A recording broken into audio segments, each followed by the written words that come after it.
وبشرنا بالمغفرة والجنان ونهانا وحذرنا من العذاب والنيران. أما بعد، أيها المسلمون ويا أيها المسلمات حفظكم الله. Alhamdulillah, pada pagi hari ini Allah berkenan menghadirkan kita dalam banyak kebaikan.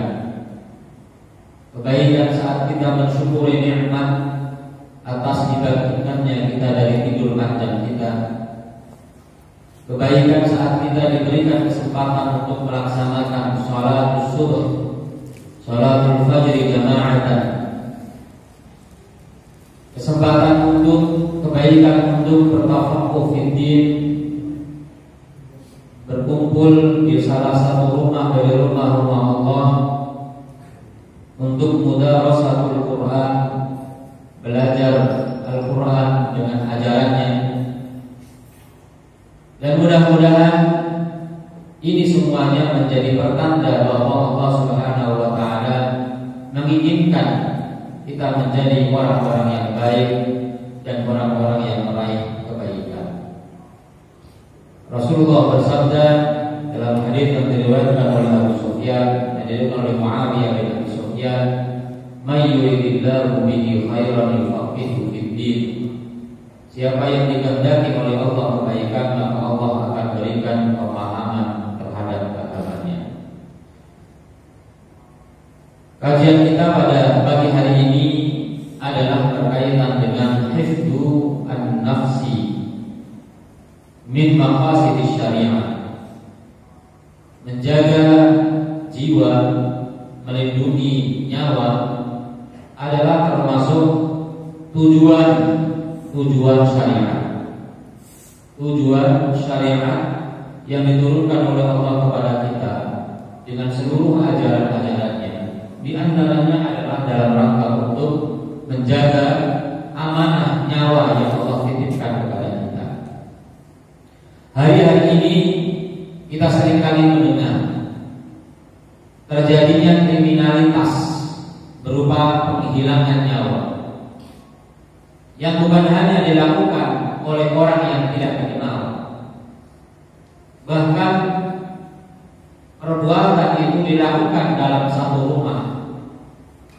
Belum lama ini kita mendengar ada seorang anak membunuh ibunya, ada seorang ayah yang membunuh anak kandungnya, ada seorang ibu yang juga membunuh anak-anak kecilnya yang masih balita. Di mana di antara penyebab utamanya adalah mereka tidak memiliki pemahaman terhadap prinsip-prinsip ajaran syariat Islam. Selain juga karena kondisi stres mereka yang sekarang ini dirundung musibah pandemi yang berkepanjangan, sulitnya mendapatkan keterpuasan ekonomi, menyebabkan mereka kemudian melakukan tindakan-tindakan yang tidak terpuji. Maka insya Allah hari ini kita selain membahas tentang hifdzun nafsi, juga kita akan menyinggung sedikit tentang upaya kita untuk mengobati dan ikhtiar basyari dalam menyembuhkan penyakit COVID ini, yaitu dengan vaksin.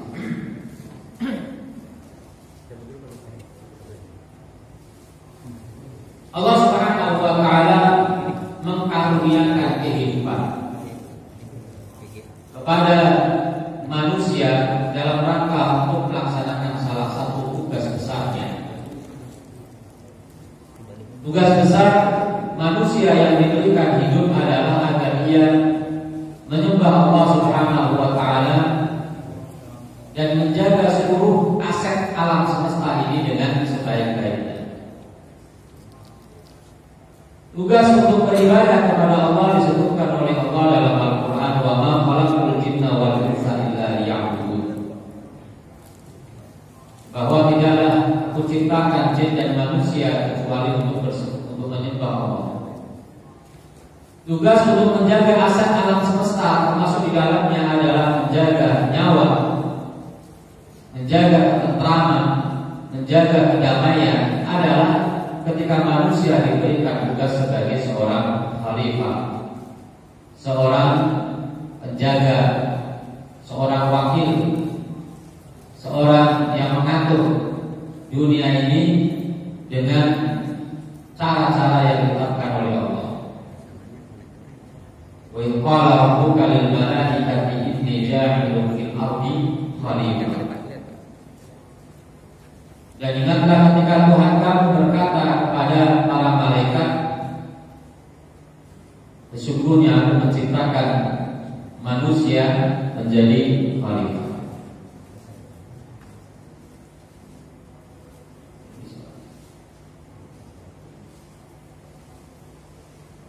Ada segini.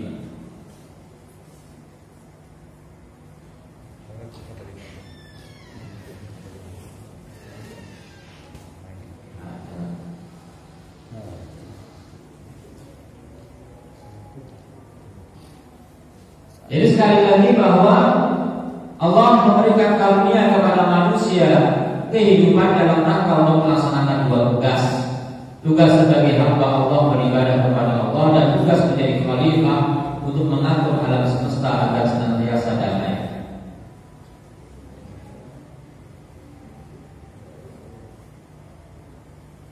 Oleh karenanya segala tindakan yang kemudian mencederai kehidupan, menghilangkan amanah hidup, maka semuanya dilarang oleh Allah Subhanahu wa taala kecuali dengan cara yang hak. Karena tentu ada menghilangkan nyawa itu yang dilakukan dengan cara yang benar atau menjadi tuntutan dari ajaran Islam, seperti adanya hukum qisas, adanya hukum rajam, adanya hukuman kepada orang yang murtad, memerangi orang-orang yang membahayakan, orang-orang kafir yang memerangi umat Islam. Maka itu adalah cara yang benar.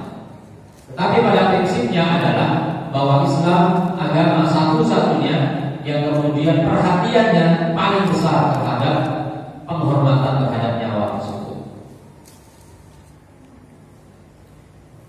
Kemudian bagaimana Islam menjaga dan melindungi nyawa? Ada banyak cara yang kemudian Allah syariatkan kepada umat manusia agar manusia itu kemudian memiliki upaya untuk senantiasa menjaga nyawa dengan sekuat tenaga, dengan seluruh kemampuan yang dimilikinya. Yang pertama adalah Allah Subhanahu wa taala memberikan wasiat. Wasiat itu sangat penting yang biasanya diucapkan oleh manusia saat berada di akhir-akhir hidupnya. Maka wasiat Al-Quran artinya adalah sesuatu perintah yang sangat penting. Di antara wasiat Al-Quran adalah, di situ disebutkan dalam ayat tersebut ada 10 wasiat. Selain dilarang untuk berbuat syirik, membunuh, dilarang berzina dan sebagainya, adalah larangan untuk membunuh. Wala taqtulun nafsal lati haramallahu illa bil haqq. Dan janganlah kalian membunuh jiwa yang Allah haramkan, yang Allah hormati, yang Allah lindungi, illa bil haqqi, kecuali dengan cara yang hak, seperti yang tadi saya sebutkan. Yang kedua adalah naddal Qur'an biqatlil aulad aw waqtil banat. Al-Quran sangat mencela manusia yang melakukan pembunuhan terhadap anak, membunuh anak yang tidak bisa melawan, yang penyebabnya adalah kadang-kala sangat sepele, yaitu khawatir dia tidak bisa memberikan makan kepada anak-anaknya. Jadi ini terbukti ada seorang ibu membunuh 4 orang anaknya karena dia tidak tega terhadap anaknya yang tidak makan. Juga budaya orang Arab yang membunuh hidup-hidup anak perempuan karena merasa malu memiliki anak perempuan, karena dianggap anak perempuan tidak memiliki kekuatan, tidak memiliki tidak bisa berperang di kemudian hari, tidak bisa memberikan kehidupan, cari nafkah untuk keluarganya, sehingga dianggap menjadi beban terhadap keluarga.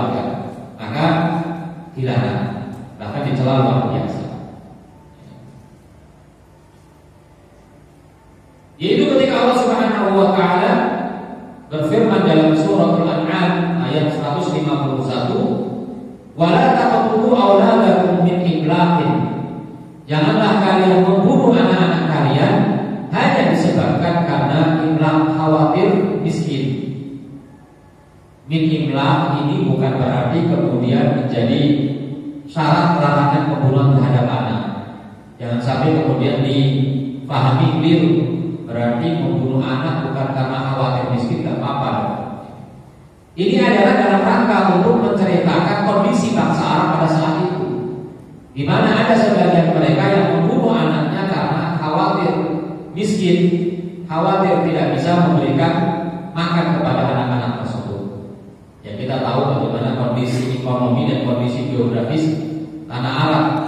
Ya, makanan sangat sulit. Kalau ingin mendapatkan makanan, maka ia harus berdagang ke Syam untuk mendapatkan bahan makanan yang mencukupi. Walaupun di situ juga ada beberapa buah yang bisa dikonsumsi, tetapi jumlahnya tentu tidak mencukupi, sangat sedikit. Terlebih air tidak ada atau sangat sulit untuk didapatkan. Jadi persoalan orang-orang Arab adalah orang-orang bangsa Arab saat itu adalah ekonomi. Karenanya mereka sangat-sangat bersyukur ketika mereka mendapatkan kemudahan untuk bisa berdagang ke negeri Syam dan dagang ke negeri Yaman. Hingga kemudian hal itu anugerah bisa berdagang ke negeri Yaman dan negeri Syam itu kemudian diabadikan oleh Allah Subhanahu wa taala dalam Al-Qur'an surah Quraisy. Li'ilafi Quraisyin ilafihim rihlatasyyi syita'i was-shayf. Ingatlah ketika kalian mendapatkan kemudahan untuk bisa rela berdagang di waktu panas dan di waktu dingin, yaitu di waktu dingin ke negeri Yaman dan di waktu panas ke negeri Syam. Dan sebelum masa Abdul Muthalib, karena yang mensyariatkan dagang kedua tempat itu adalah Abdul Muthalib. Sebelumnya hanya ke Syam saja. Jika itu adalah bagian dari karunia yang Allah berikan kepada mereka. Dan atas dasar itulah kemudian Allah mengharapkan mereka untuk beribadah hanya kepada Allah, jangan kepada berhala. Falyabudu rabb hadzal bait alladzi at'amahum min ju' wa amanahum min khauf. Kemudian terkait dengan anak yang dikubur hidup-hidup, Allah Subhanahu wa taala berfirman dan menegur keras mereka perbuatan yang sangat menistakan tersebut dalam surah Takwir ayat 8 dan 9. Wa idzal maw'udatu su'ilat bi ayyi dzambin qutilat. Dan ingatlah bahwa wanita atau anak perempuan yang kalian bunuh hidup-hidup itu nanti akan ditanya, diminta pertanggungjawabannya. Bi ayyi dzambin qutilat. Dia dosa apa saat itu? Gak ada dosa, kenapa harus dibunuh? Di bangsa Arab, di mana Islam turun kepada mereka, memang tidak memberikan hak yang baik kepada wanita. Bukan hanya dianiaya saat kecil, tapi juga ketika besar dia tidak diberikan hak-hak kemanusiaannya. Ketika dia menikah, maka maharnya diambil oleh walinya, tidak diberikan sedikit pun harta. Ketika dia dapat warisan, maka warisannya pun juga dirampas. Dan hal-hal yang lainnya yang ternyata oleh bangsa Arab mereka dianggap sebagai manusia dengan status sosial yang rendah. Maka Islam datang untuk memuliakan para wanita. Kemudian yang ketiga adalah ja'ala al-Qur'an al-hifadhu 'ala nafsi min sifat ibadur rahman. Allah menjadikan salah satu sifat ibadur rahman, hamba-hamba Allah yang rahman, yang penyayang. Sehingga ada korelasi antara larangan membunuh dengan sifat ar-Rahman. Ketika menjadi hamba ar-Rahman, maka hamba-hamba itu hendaknya juga memiliki sifat ar-Rahman sebagaimana Allah dan yang Maha Rahman. Maka di antara sifat yang disebutkan oleh Allah sebagai orang yang layak menyandang gelar ibadur Rahman adalah orang-orang yang tidak membunuh jiwa. Walladzina la yad'una ma'allahi ilahan akhar wa la yaqtuluna an-nafsa allati harrama Allahu illa bil haqq haqqi wa la yaznun wa may yaf'al dzalika yalqa athama. Ibadur Rahman adalah orang-orang yang tidak beribadah kepada Tuhan yang lain selain Allah, tidak membunuh manusia yang diharapkan oleh Allah kecuali dengan cara yang hak, dan tidak berzina. Dan barang siapa yang melakukan perbuatan itu dzalika, maka yalqa athama, dia telah melakukan satu perbuatan dosa. Dan athama artinya dosa yang sangat banyak. Bahkan kalau kita lihat ayat ini, ia berada di posisi yang kedua setelah perbuatan syirik. Karena syirik adalah kriminalitas terhadap agama, sedangkan menghilangkan nyawa adalah kriminalitas terhadap jiwa. Nah, dua hal ini disebutkan di awal-awal tentunya adalah menunjukkan betapa besarnya dosa yang dilakukan oleh orang tersebut. Dan kalau kemudian kita lihat sejarah bahwa menghilangkan nyawa adalah termasuk dosa yang pertama-tama dilakukan oleh manusia. Ya, kita ingat satu cerita sejarah bahwa anaknya Nabi Adam, yaitu Qabil dan Habil, mereka terjadi perseteruan yang kemudian Qabil melakukan pembunuhan terhadap saudara kandungnya yaitu Habil. Padahal Habil sebenarnya bisa melawan, tapi karena dia adalah orang yang beriman dengan iman yang benar dan baik, maka dia tidak melawan. Maka dia katakan, "Lain basatta ilayya yadaka litaqtulani ma ana bibasiti yadiya ilayka litaqtulak." Seandainya kamu atau jika kamu wahai saudaraku mengulurkan tangan kamu untuk membunuhku, maka aku tidak akan menjulurkan tanganku untuk melawan kamu, untuk membunuh kamu. Jadi yang satu memang tidak melawan, sehingga dia terbunuh dalam keadaan teraniaya. Kemudian yang berikutnya adalah wa'ada Rasulullah sallallahu alaihi wasallam al-qatla min as-sab'i al-mubiqat. Rasulullah mengancam pembunuhan itu dikategorikan sebagai as-sab'u al-mubiqat, 7 dosa besar yang merusak dan menghancurkan. Al-mubiqat artinya al-mubiqat yang menghancurkan. Sampai ada hitungannya, ada 7. Padahal dosa itu sangat-sangat banyak. Ketika disebutkan secara khusus angkanya ada 7, maka ini semuanya adalah termasuk dosa-dosa yang membahayakan. Membahayakan diri, membahayakan orang banyak, membahayakan agama dan lain sebagainya. Dalam hadis yang sahih Rasulullah mengatakan istanibu as-sab'a al-mubiqat. Jauhilah 7 dosa yang menghancurkan. Disebutkan asyirku billahi was-sihru wa qatlun nafsi allati haramallahu illa bil haqq dan seterusnya. Semuanya adalah dosa-dosa yang besar. Jadi kalau menurut Imam Nawawi dalam kitabnya, termasuk Al-Imam Adzahabi dalam kitabnya Al-Kabair, juga disebutkan bahwa di antara ciri dosa yang besar adalah apabila dosa tersebut, di antara ciri dosa besar adalah ketika dosa tersebut disifati dengan kata al-mubiqah, yaitu yang merusak. Maka 7 dosa ini semuanya dikategorikan sebagai min kabair dulu, dosa-dosa yang besar. Maka dalam kitab Al-Kabair oleh Imam Adzahabi, perbuatan-perbuatan ini diletakkan di nomor-nomor awal, syirik, membunuh, berzina dan seterusnya. Kemudian yang berikutnya adalah tahdzir min aqibatil qatli wal wa'id syadid 'alaihi fil Qur'an was sunnah. Ancaman adanya akibat dari pembunuhan. Jadi dampak negatif yang akan didapatkan ketika ada seseorang yang membunuh. Apa saja hukumannya? Ada dampak-dampak setelahnya, ada akibat-akibat yang harus ditanggung ketika ada seseorang yang melakukan pembunuhan. Yang tentu dengan menentukan akibat-akibat itu seseorang menjadi takut. Tujuannya seperti itu. Seperti dalam firman Allah, "Wa may yaqtul mu'mina muta'ammidan fajazaohu jahannam khalidan fiha wa ghadiba Allahu 'alaihi wa la'anahu wa a'adda lahu 'adzaban 'azima." Ada 4 ancaman yang Allah berikan kepada orang yang membunuh orang lain dengan sengaja. Barang siapa yang membunuh seorang mukmin dengan keimanannya, dia diharamkan nyawanya dengan sengaja. Syaratnya adalah muta'ammidan, dengan sengaja. Ya tentu kalau tidak sengaja memiliki hukum khusus.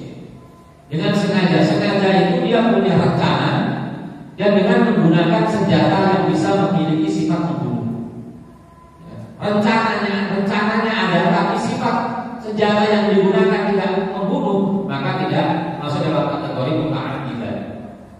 Misalnya sengaja melempar orang dengan batu misalnya, dan batu itu tidak memiliki sifat membunuh, atau dengan dulu kapur misalnya, atau dengan penghapus misalnya, itu kan ada niat menuju kepada orang yang dituju, walaupun niatnya bukan membunuh, tapi berusaha untuk mencelakai, tapi dengan senjata yang tidak memiliki sifat membunuh, maka di situ tidak termasuk muta'ammidan, tapi masuk dalam syibhu al-amdi. Syibhu al-amdi, menyerupai sengaja. Nah ini yang dikategorikan sebagai dosa yang kemudian besar dan ada dampak dengan 4 ancaman adalah yang sengaja. Maka jazaa'uhu balasannya adalah jahannam. Jahannam. Kemudian yang kedua adalah khalidan fiha, karena ada yang dimasukkan dalam neraka tapi kan khalidan fiha. Yang kemudian wa ghadiballahu 'alaihi, yang kedua adalah wa ghadiballahu 'alaihi, dimurkai oleh Allah. Dimurkai oleh Allah. Dan tentu kalau ada orang yang dimarahi, dimurkai oleh Allah, dibenci oleh Allah, kan sulit sekali untuk mendapatkan ampunan. Karena ampunan itu adalah bentuk dari rahmat Allah Subhanahu wa taala. Sulit sekali juga untuk masuk ke dalam surga, karena orang masuk ke dalam surga itu juga karena rahmat Allah Subhanahu wa taala. Kata Rasulullah, la yadkhulul jannata ahadukum amaluhu. Tidaklah ada orang masuk ke dalam surga cukup dengan amalnya saja. Jadi kalau di Indonesia ini misalnya tidak ada hukum kisos ya, maka kita juga tidak punya kewajiban untuk melakukan kisos, karena itu adalah kewajiban pemerintah. Nah, diaturnya hukum kisos oleh pemerintah adalah dalam rangka memastikan bahwa yang dikisos itu benar-benar melakukan perbuatan dosa tersebut. Karena bisa jadi ada yang ada fitnah, ya. Tidak membunuh dianggap membunuh, kan bisa jadi. Hanya praduga saja. Maka sesungguhnya dalam kisos, walaupun fil kisos hayatun ya ulil albab la'allakum tattaqun. Dalam kisos itu ada kehidupan. Ketika yang melakukan pembunuhan terhadap pelaku pembunuhan, kisos itu adalah pemerintah, maka di situ sesungguhnya ada kehidupan. Artinya apa? Akan bisa mengerem tindakan-tindakan kriminal terhadap nyawa. Karena sudah diambil alih oleh pemerintah, dan pemerintah tidak hanya melakukan tindakan atas respon atas perbuatan, tapi dia juga akan melakukan tindakan-tindakan preventif. Segala usaha yang bisa menghindarkan diri dari pembunuhan maka akan dilakukan. Kemudian Islam juga mengharapkan orang yang berniat untuk membunuh. Niat membunuh saja haram. Padahal biasanya kalau orang berniat itu tidak diberikan hukuman kecuali sudah dilakukan. Nah, untuk membunuh itu niat membunuh saja itu sudah berdosa, sudah diharamkan.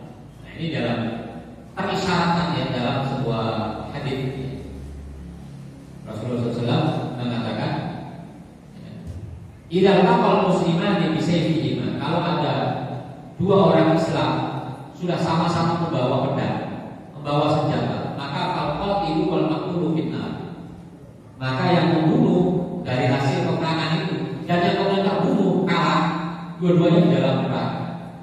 Kenapa? Karena yang terbunuh juga sudah pengen membunuh, ya kan? Jadi kan dia pengen bunuh, cuma nggak kuasa, kalah bertarung, itu saja di dalam neraka. Jadi baru dia untuk membunuh saja sudah diancam oleh Allah Subhanahu wa taala.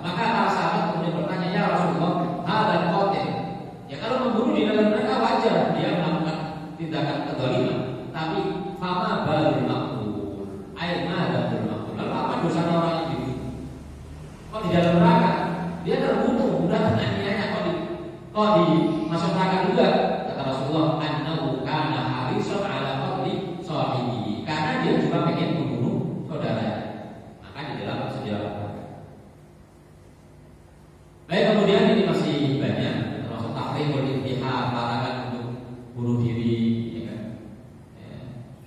Yang kemudian yang berikutnya yang saya sampaikan adalah bagaimana cara kita menjaga amanah hidup yang Allah berikan kepada kita ini. Pertama, kita melakukan tindakan-tindakan preventif agar kita tidak meninggal dunia. Misalnya memakan makanan yang baik dan halal agar apa? Kita sehat dan kita tidak mati gara-gara makanan. Makanya larangan kita dilarang makan makanan yang beracun, yang merusak dan sebagainya. Kita diperintahkan untuk selalu menjaga kesehatan ya, sebelum sakit ya, dengan ya, berolahraga, dengan selalu bergembira, bertemu dengan orang, silaturahim. Maka silaturahim itu memperpanjang umur karena bikin kita sehat. Ya, rata-rata dokter kalau berpesan kepada orang yang sakit adalah jangan banyak pikiran.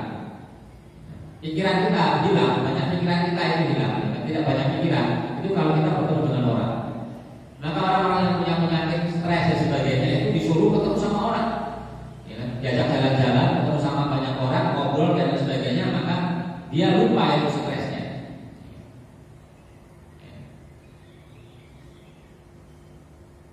Kemudian tindakan-tindakan preventif yang lainnya yang dianjurkan oleh Islam agar kita tetap terjaga kesehatan kita, kemudian jauh dari sakit yang menyebabkan kita meninggal dunia.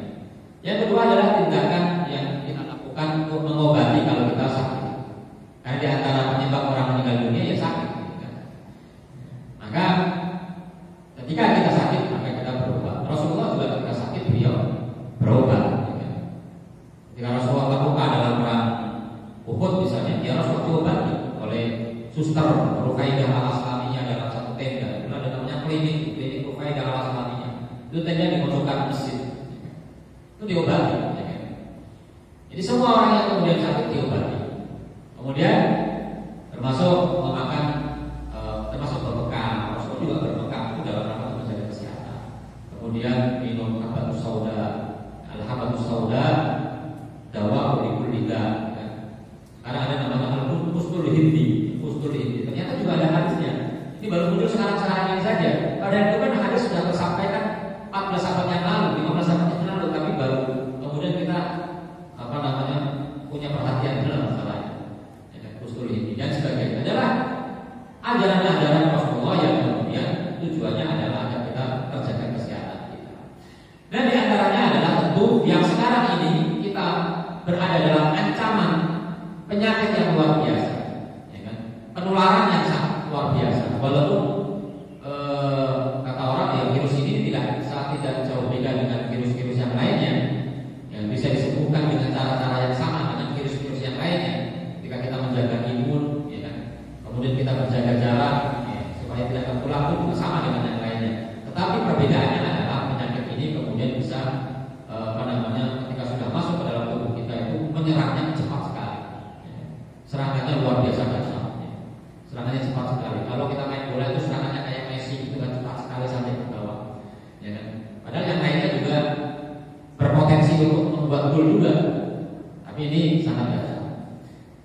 Maka di antara yang kemudian diupayakan adalah segala sesuatu yang kemudian bisa mencegah dari penyakit ini, itu semuanya disyariatkan. Karena menjaga nyawa, menjaga kita agar tetap sehat dan kita terjaga dari celaka itu wajib hukumnya. Maka ketika kita memakai masker itu wajib, ya.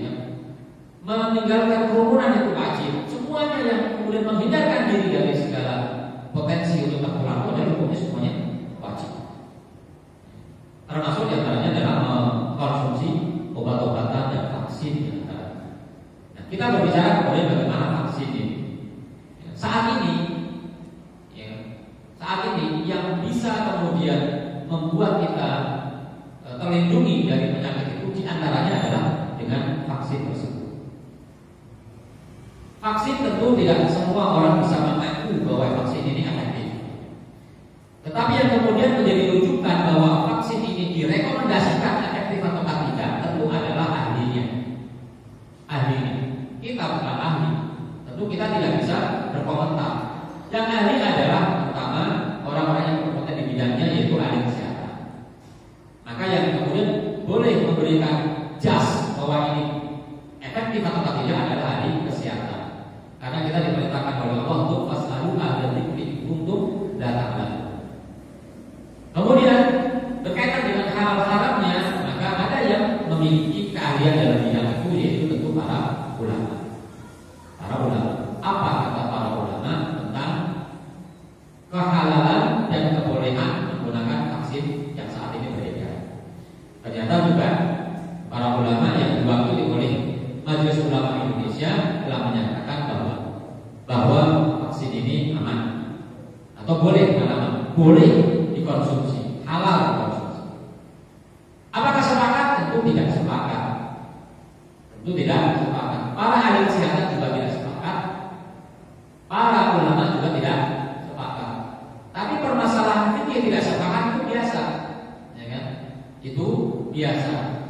Maka ikuti tentu yang menjadi murajjihat, dasar kita mentarjih mana yang lebih diikuti adalah yang mayoritas,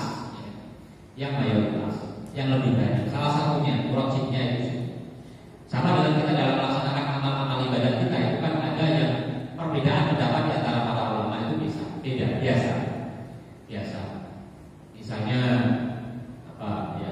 tentang hatta ada yang wajib sampai ada yang wajib, ada yang sunnah. Mandi Jumat itu ada yang mengatakan wajib, ada yang mengatakan sunnah. Mandi Jumat itu karena bahasa hadisnya itu kan hadun, pasti itu dianggap wajib. Sebagian ulama mengatakan wajib, sebagian ulama mengatakan, mayoritas ulama mengatakan tidak wajib tapi disunnahkan. Lalu kita ambil yang mana? Ya terserah kemudian mana dalil yang kuat dari kita. Nah, di antara wajibnya dasarnya adalah mayoritas. Jumhur itu biasanya lebih mendekati kepada kebenaran. Jadi itu yang kedua.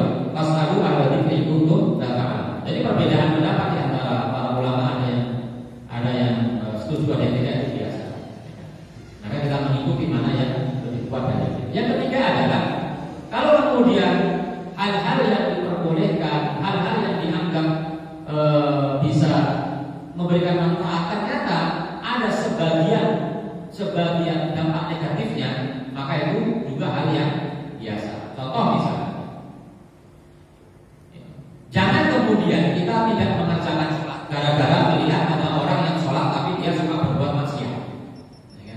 Sholat itu kan punya fungsi tanha 'anil fahsya'i wal munkar.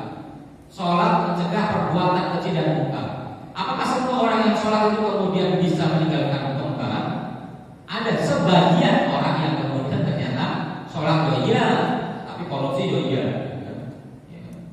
berbuat maksiat iya. Jangan kemudian kita ambil yang berbuat maksiat ini, ngapain sholat kalau kemudian ternyata ada orang-orang yang berbuat maksiat.